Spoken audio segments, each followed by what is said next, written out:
அன்பான கிறிஸ்தவ சகோதர சகோதரிகளுக்கு வணக்கம். இந்த வீடியோவில் நாம் ஜெபம் அப்படிங்கிற பேர்லையும், கிறிஸ்தவத்தில் ஜெபம் அப்படிங்கிற பேர்லையும், ஆராதனை அப்படிங்கிற பேர்லையும் நடக்கிற கேலி கூத்தை பற்றி தான் பார்க்க போகிறோம். பல நபர்கள் கடவுளை, அதாவது இந்த அண்ட சராசரங்களையும் படைத்த கடவுளிடத்துல ஜெபிக்கும்போது அவர் ஒரு மனுஷனாக கூட மதிக்கிறதில்ல. ரொம்ப கேவலமாக அவரை ட்ரீட் பண்ணுறாங்க, ரொம்ப மட்டமாக அவரை ட்ரீட் பண்ணுறாங்க. ஸோ இந்த ஜெபத்தில் நாங்கள் ஆவிக்குரிய ஜெபம் பண்ணுறோம், நாங்கள் ஆவியில் நிரம்பி ஜெபம் பண்ணுறோம் அப்படின்னு சொல்லி இவங்க செய்யக்கூடிய இந்த காரியங்கள் மிகவும் ஏளனத்துக்குரியதாக, கிண்டலுக்குரியதாக, மிக முக்கியமாக நாம் நம்புகிற கடவுளை முட்டாளாக நினைக்கக்கூடிய ஒரு விஷயமா இருக்குது. சரியா? என்னென்ன விஷயங்கள் இன்றைக்கி இந்த ஜெபம் அப்படிங்கிற பேரில், பக்தி அப்படிங்கிற பேரில், அல்லது ஆவிக்குரிய அப்படிங்கிற அந்த பேரில் என்னென்ன விஷயங்கள் கோமாளித்தனங்கள் பண்ணப்படுது அப்படிங்கிறத பார்க்க போகிறோம். நம்ம ஜெபத்திற்காக நம்ம என்ன செஞ்சுக்கலாம் அப்படின்னா, ஒரு பகுதியை நம்ம எடுத்துக்கலாம். மத்தேயு 6ஆவது அதிகாரத்தில் நம்முடைய ஆண்டவராக இயேசு கிறிஸ்து ஜெபத்தை குறித்து பேசுகிறாரு. அதில் 5ஆவது வசனத்துலேருந்து நான் பார்க்குறேன். முதல் பகுதியை கொஞ்சமாக கான்சன்ட்ரேட் பண்ணிவிட்டு அவருடைய பின்பகுதியை தான் கொஞ்சம் அதிகமாக நான் கான்சன்ட்ரேட் பண்ண போகிறேன். ஏன்னா முதல் பகுதி இங்கே அதிகமாக கேட்டிருப்பீங்க. அதில் நீங்கள் எப்படி ஜெபிக்கக்கூடாது அப்படிங்கிறத முதலாவது ஆண்டவர் சொல்கிறார். அன்றியும் நீயும் ஜெபம் பண்ணும்போது மாயக்காரர்களைப் போல இருக்க வேண்டாம், அதாவது போலியான நபர்கள் மாதிரி இருக்காதீங்க. அவங்க என்ன செய்கிறாங்க, மனிதர்கள் பார்க்கும்படியாக ஜெப ஆலயங்களிலும் வீதியின் உச்சந்திகளிலும் நின்று ஜெபம் செய்ய விரும்புகிறார்கள், அவர்கள் தங்களுடைய பலனை அடைந்து என்று உண்மையாக உங்களுக்கு சொல்லுகிறேன். நீயோ ஜெபம் செய்யும்போது உன் அறை வீட்டுக்குள் பிரவேசித்து உன் கதவை பூட்டி மறைவிடத்தில் இருக்கிற உன் பிதாவை நோக்கி ஜெபம் செய், அப்பொழுது மறைவிடத்தில் பார்க்கிறவன் பிதா வெளியரங்கமாக உனக்கு பதிலளிப்பார். இப்போ நம்ம ஜெபம் பண்ணும்போது ஒரு வெளி ஷோக்காக, சும்மா மற்றவங்க என்னை பார்க்கணும் அப்படிங்கிறதுக்காக நான் ஜெபம் பண்ணக்கூடாது. சும்மா அதெல்லாம் பார்த்திங்கன்னா கத்தி ஜெபம் பண்ணுறது, ரொம்ப பயங்கரமாக தனக்கு ஜெபத்தை ஒரு சில பேர் எப்படி பார்க்குறாங்கன்னா பெர்ஃபார்மன்ஸ் மாதிரி பார்க்குறாங்க. ப்ரேயர் பண்ணும்போது அவங்க பெர்ஃபார்ம் பண்ணுவாங்க. ஓகேவா? எப்படி ஒரு ஆக்ட், அதாவது நாடகம் நடிக்கும்போது ஒருத்தர் பெர்ஃபார்ம் பண்ணுறாரு, இல்லை டான்ஸ் ஆடும்போது பெர்ஃபார்ம் பண்ணுற மாதிரி. இப்போ டான்ஸ் ஆடும்போது, நாடகம் நடிக்கும்போது ஒருத்தர் தன்னுடைய திறமையை காட்டுறதுக்காக பெர்ஃபார்ம் பண்ணுறாரு இல்லையா? அதே மாதிரி பல நபர்கள் ஜெபிக்கும்போது அவங்க பெர்ஃபார்ம் பண்ணுறதுக்கு ட்ரை பண்ணுறாங்க. மீன்ஸ் நான் ஜெபிக்கும்போது ரொம்ப அட்ராக்டிவாக இருக்கணும், மற்றவங்க கேட்குற ஒரு நபர் ஏப்பா என்ன சூப்பராக ஜெபம் பண்ணுறாரு அப்படின்னு சொல்லி நினைக்கணும் அப்படிங்கிறதுக்காக பெர்ஃபார்மன்ஸ் பண்ணுறது. இப்போ அதான் பார்த்திங்கன்னா பப்ளிக்கில் ஜெபம் பண்ணுறது, கத்தி ஜெபம் பண்ணுறது, அந்த மாதிரி நீங்கள் பண்ணாதீங்க. அதை பண்ணுறதுல ஒரு பிரயோஜனமும் கிடையாது. நீ ஜெபம் பண்ணணும்னு நினச்சினா அவனுடைய அறை வீட்டுக்குள்ளே போய் யாருக்கும் தெரியாமல் நீ கடவுளை நோக்கி ஜெபம் பண்ணு, அவனுடைய ஜெபத்துக்கு பதிலளிப்பார் அப்படிங்கிறது. ஸோ அதை விட்டுடலாம். ஓகேவா? அதுக்கு அடுத்தது நீங்கள் பார்த்தீங்க அப்படின்னா 7ஆவது வசனத்தில் இயேசு கிறிஸ்து சொல்கிறாரு, அன்றியும் நீங்கள் ஜெபம் செய்யும்போது தேவனை அறியாதவர்களைப் போல வீண் வார்த்தைகளை திரும்ப திரும்ப பேசாதிருங்கள், அவர்கள் அதிக வார்த்தைகளினாலே தங்களுடைய ஜெபம் கேட்கப்படும் என்று நினைக்கிறார்கள். இதில் பார்த்தீங்க அப்படின்னா வீண் வார்த்தைகள்.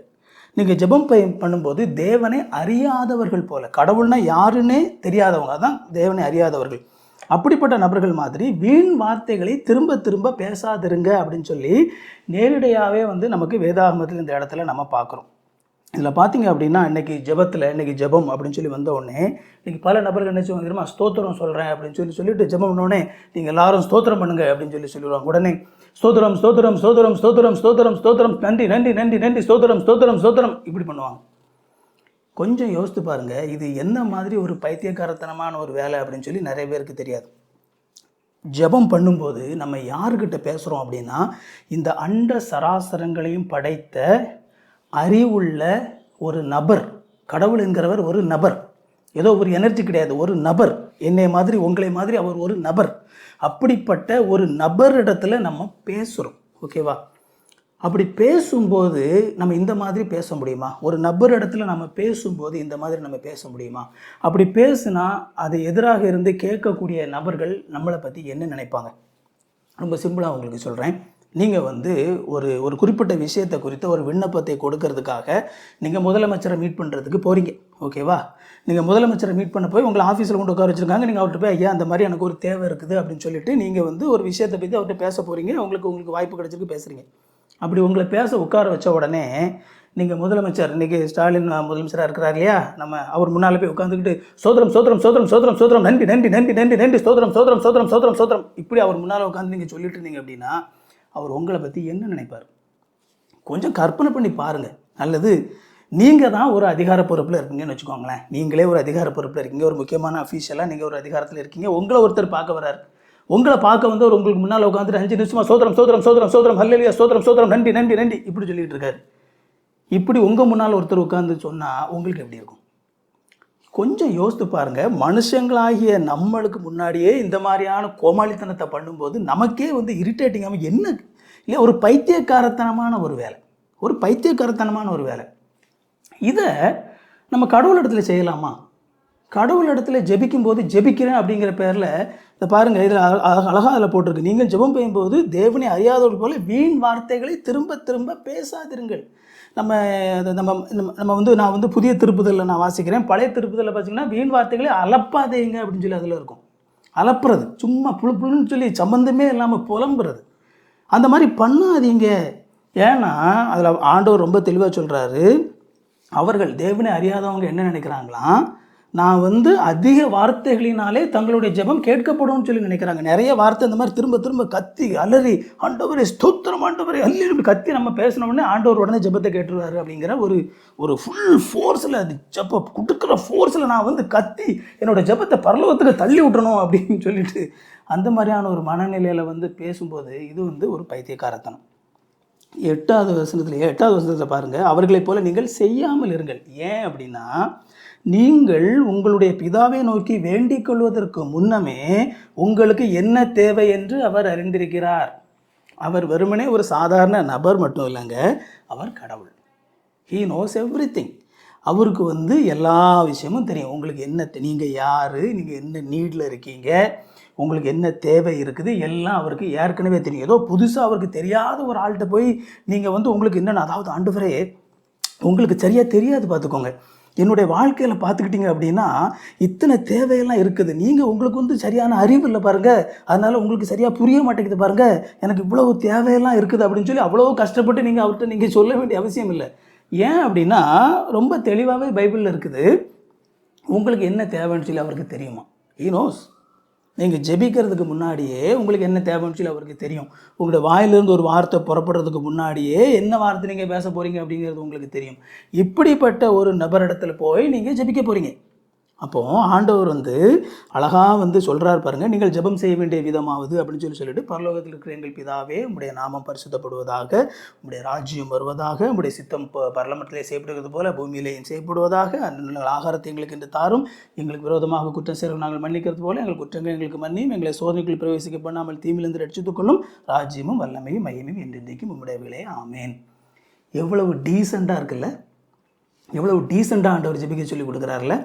பரமண்டலங்கள் இருக்கிற எங்கள் பிதாவே உம்முடைய நாமம் பரிசுத்தப்படும். டீசெண்டாக பேசுங்க. கடவுள் இடத்துல பேசும்போது தெளிவாக பேசுங்க, நிதானமாக பேசுங்க, டீசெண்டாக பேசுங்க. அறிவில்லாத வார்த்தைகளினாலே அலப்பாதீங்க. ஏன்னா நீங்கள் ஒரு நபரிடத்தில் பேசுகிறீங்க, ஒரு அறிவுள்ள நபரிடத்தில் பேசுகிறீங்க, அதற்கும் தாண்டி அண்ட சராசரங்களையும் படைத்த கடவுள் இடத்துல பேசுகிறீங்க. சாலமோன் ராஜா அழகாக எழுதுகிறாரு பிரசங்கி 5வது அதிகாரம் 2:3, தேவ சமூகத்திலே நீ துணிகரமாய் உன்னுடைய வாயினாலே பேசாமலும் மனம் பதிரி ஒரு வார்த்தையும் சொல்லாமலும் இரு. தேவன் வானத்தில் இருக்கிறார், நீ பூமியில் இருக்கிறாய், ஆதலால் உன்னுடைய வார்த்தைகள் சுருக்கமாக இருப்பதாக. தொல்லையின் மிகுதியினால் சொப்பனம் பிறக்கிறது போல வார்த்தையின் மிகுதியினால் மூடனுடைய சத்தம் பிறக்கும். யாரா? மூடனுடைய சத்தம் பிறக்கும். அதாவது தேவையில்லாமல் இந்த வார்த்தையை புலம்புறவனை என்ன சொல்கிறார் தெரியுமா? நீ மூடன் அப்படிங்கிறார், முட்டாள் அப்படிங்கிறார். நம்ம பாருங்கள், அதனால தான் நான் சொன்னேன், பைத்தியக்காரத்தனமான விஷயங்களை வந்து இன்றைக்கி கிறிஸ்தவத்தில் நாங்கள் ஜெபிக்கிறோம் அப்படிங்கிற பேரில் வந்து பண்ணிகிட்டு இருக்கிறாங்க.